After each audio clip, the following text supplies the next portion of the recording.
미국 뉴욕에 릴리안 요맨이라는 그 유명한 여의사가 있었습니다. 이 여의사가 병원 일에 몰두하다 보니까 아주 정신적으로 지친 인생을 살게 됐는데, 피곤을 이기기 위해서 아편을 조금씩 복용하기 시작했습니다. 의사니까 이제 그 아편 그 치료하는 과정에서 자기가 얼마든지 구할 수가 있겠죠. 그런데 날이 갈수록 이 피곤할 때 먹는 아편의 양이 막 늘어나는 거예요.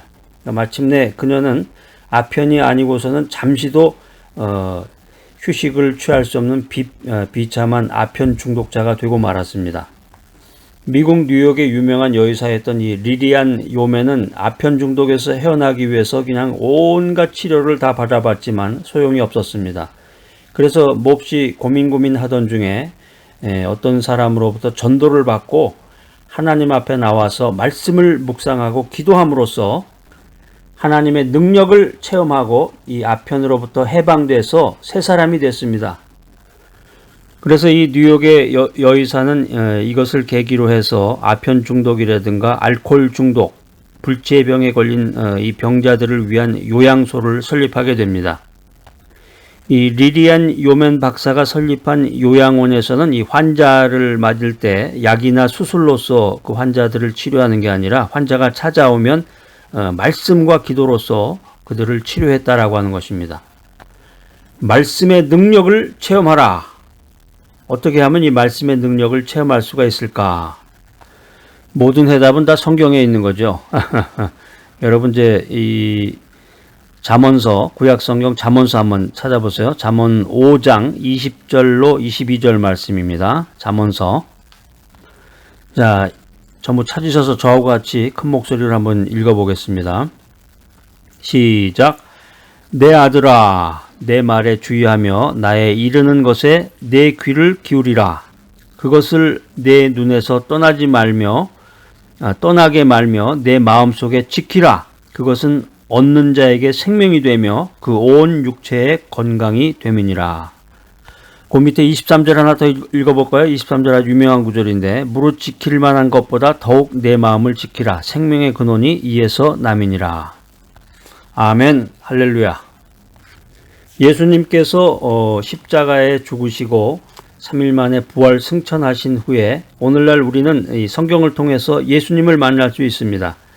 그러면 성경에 나타난 하나님의 말씀을 어떻게 해야 현실적으로, 실제적으로 우리가 체험할 수 있을까? 여기에 대한 해답을 오늘 여러분과 함께 나누고자 합니다. 첫 번째는 잠언 4장 20절, 지금 우리가 읽었던 그 말씀 중에서 우리가 찾아보는데, 내 말에 주의하라. 4장 20절에 있습니다. 하나님께서는 전지전능하신 분이시다. 무소불능하신 분이시다. 무소부재하신 분이시다. 그렇기 때문에 이런 하나님을 한 번에 전체적으로 이해한다고 하는 것은 불가능하다라고 하는 것입니다. 하나님은 어마어마하신 분인데 그것을 우리가 인간의 이 작은 두뇌를 가지고 하나님을 이해하고 하나님의 모든 것을 알고자 한다는 것은 불가능하다. 그렇기 때문에 하나님을 만나고자 할 때는 바로 그 문제에 대해서 역사하시는 약속의 말씀을 찾아야 된다. 내 말에 주의하라. 약속의 말씀, 성경 말씀을 찾아봐야 된다는 거죠. 그런 다음에 산란한 마음의 태도를 버리고 하나님의 말씀에 주의하라. 하나님의 말씀에 초점을 맞춰라 하는 말씀입니다. 두 번째, 4장 20절에 나오는 나의 이르는 것에 내 귀를 기울이라. 하나님의 말씀을 만나서 주의했으면, 포커스를 맞췄으면 이제 하나님의 말씀에 귀를 기울여야 됩니다. 사람 귀가 둘인데 잘 들으라고 해서 귀가 둘이라는 거죠. 이쪽 귀로 듣고 저쪽 귀로 흘려버려서는 안 되겠습니다. 하나님의 말씀에 귀를 기울여야 되는데, 문자로 기록된 이 성경에서 어떻게 하나님의 음성을 들을 수 있습니까? 하나님의 말씀에 귀를 기울여라. 하나님의 음성을 들어라. 아니, 이게 성경책 보라고 그러더니 성경책에서 어떻게 하나님의 말씀을 듣습니까? 요즘에는 이제 오디오 성경이라고 그래가지고 그 말씀을 이제 읽어주는 것도 있는데, 이제 그런 의미는 아니고, 이 하나님의 말씀은 인간의 그 육신적인 귀로 듣는 게 아니라 성령님을 통해서 마음으로 듣는 것이다. 우리가 예수를 구주로 고백하는 순간 성령님께서 내주하신다고 그러죠. 내 안에 거하신다는 거죠. 내 안 내자에다가 주, 거한다. 내 마음속에 거하시는데, 성령님을 통해서 마음으로 듣는 것이다. 그렇기 때문에 성령님께서 말씀을 통해서 내게 무엇을 가르치고 계시는지 여기에 마음의 귀를 기울여야 된다라고 하는 것입니다.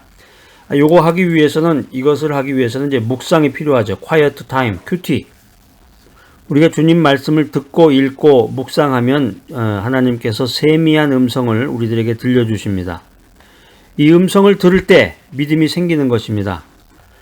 말씀의 능력을 체험하라. 세 번째는 4장 21절에 나와 있는 말씀인데 그것을 내 눈에서 떠나게 말며 눈으로 떠나게 말라. 이 말씀이 뭐냐면 상상의 눈으로 그 말씀이 이루어진 모습을 그려봐라. 이런 메시지입니다. 말씀에 집중하고 성령의 음성을 들었으면 그 말씀이 내 것이 된 것을 분명히 마음에 그리고 항상 바라봐야 된다. 이런 메시지입니다.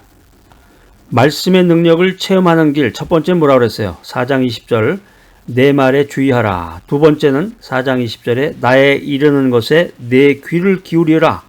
세 번째 4장 21절에 그것을 내 눈에서 떠나게 말하라. 마지막 네 번째는 4장 21절에 내 마음속에 지키라.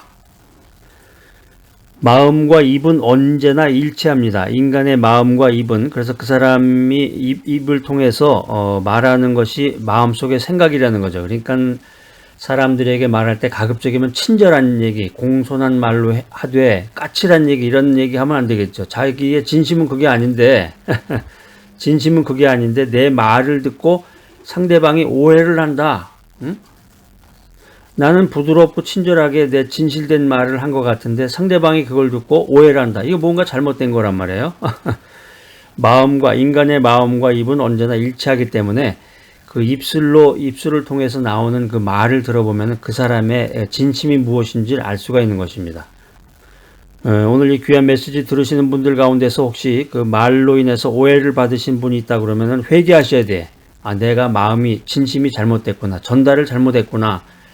내 입의 말을 지켜야 되겠구나.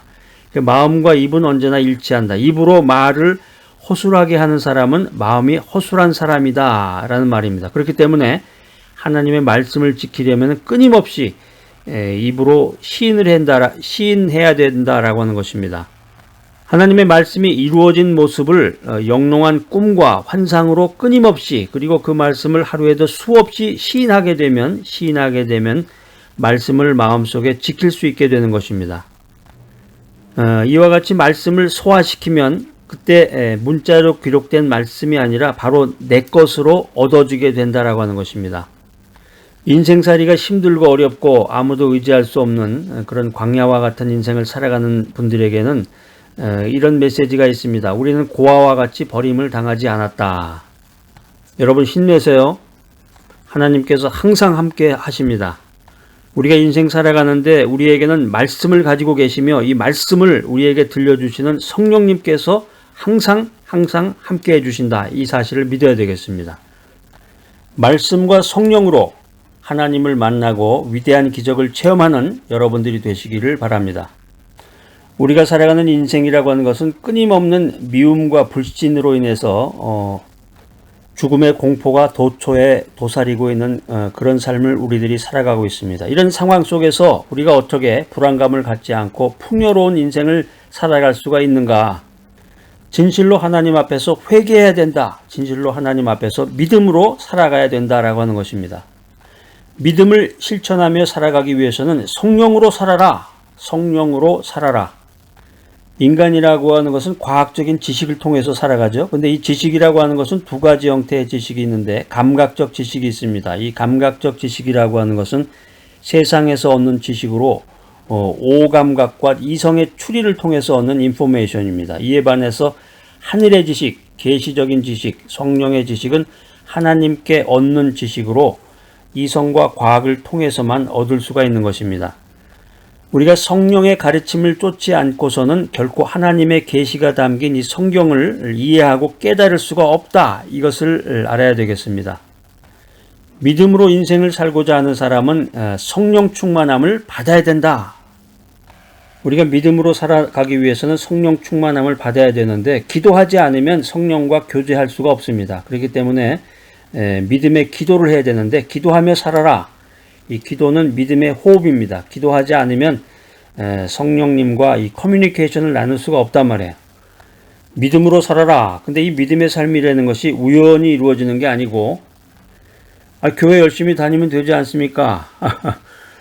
장시간 오랜 동안 믿고 헌신하고 헌금도 열심히 하고 선교연금도 하고 이러면 믿음이 생기는 거 아닌가요? No, 그렇지 않다는 얘기예요. 믿음의 삶이라는 것은 우연히 생기는 게 아니라 첫째로 성령 충만함을 받아라.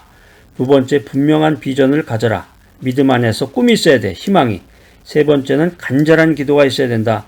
네 번째는 항상 은혜로운 고백을 해야 된다는 거죠. 감사의 찬양이 있어야 된다. 말씀의 능력을 체험하라. 자, 오늘 이 귀한 메시지 들으신 여러분들, 성령 충만을 통해서 믿음 생활을 해나가시며 하나님께 감사의 찬양을 올려드리는 귀하고 복된 여러분 모두가 되시기를 간절히 기대합니다.